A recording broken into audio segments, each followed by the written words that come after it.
சிவாய நம. இந்த பதிவில் நம்ம பார்க்க போகிறது கிரக இணைவு அடிப்படையில் பலன்கள். அதாவது குரு பகவான் சந்திர பகவான் இணையும் போது என்ன பலன் அப்படிங்கிறத பார்க்க போகிறோம். அதாவது குரு பகவான் சந்திரனை தொடுகிறார் என்று பொருள். இந்த குரு சந்திரன் சேர்க்கையில் என்ன பலன் பார்க்கும்போது, குருங்கிறவர் யார்? பாரம்பரிய முறைப்படி ஒரு ஜாதகருக்கு ஆன்மீக சம்மந்தப்பட்டதில் வழிகாட்டுதல் பண்ணுறவங்க, ஆசிரியர்கள், பொதுவான வழிகாட்டி, சரிங்களா, பெரியோர்கள், வயதில் பெரியவர்கள், இவங்க எல்லாமே சொல்லலாம். இதை நாடி முறையில் சொல்லும்போது குரு அப்படிங்கிறவர் ஜாதகரை குறிக்கும். சரிங்களா. அப்போ சந்திரனுங்கிறது யார்? ஜாதகரின் மனசு.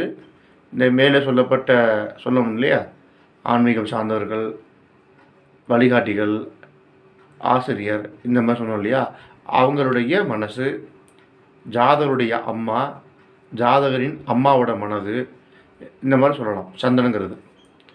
அப்போ இந்த குருச்சந்திரன் இணையும் போது பார்த்தீங்கன்னா, அன்பானவர்கள், இப்போ சொன்ன அனைவருமே அன்பானவர்கள், பாசமானவர்கள், உணர்வுக்கு ரொம்ப முக்கியத்துவம் கொடுப்பாங்க, தியாக மனப்பான்மை உடையவர்கள், திரவ உணவு ரொம்ப பிடிக்கும். அதுவும் குறிப்பாக குளிர்ச்சியான உணவுகள், திரவ உணவுகள் ரொம்ப பிடிக்கும்.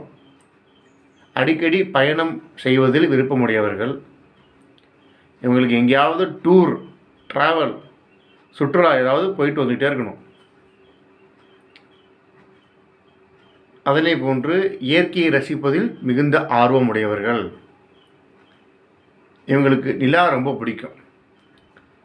அதுவும் குறிப்பாக இந்த பௌர்ணமி நிலா அப்படிங்கிற விஷயம் ரொம்ப இவங்க ரசித்து பார்ப்பாங்க, ரொம்ப ரசிப்பாங்கன்னு சொல்லலாம்.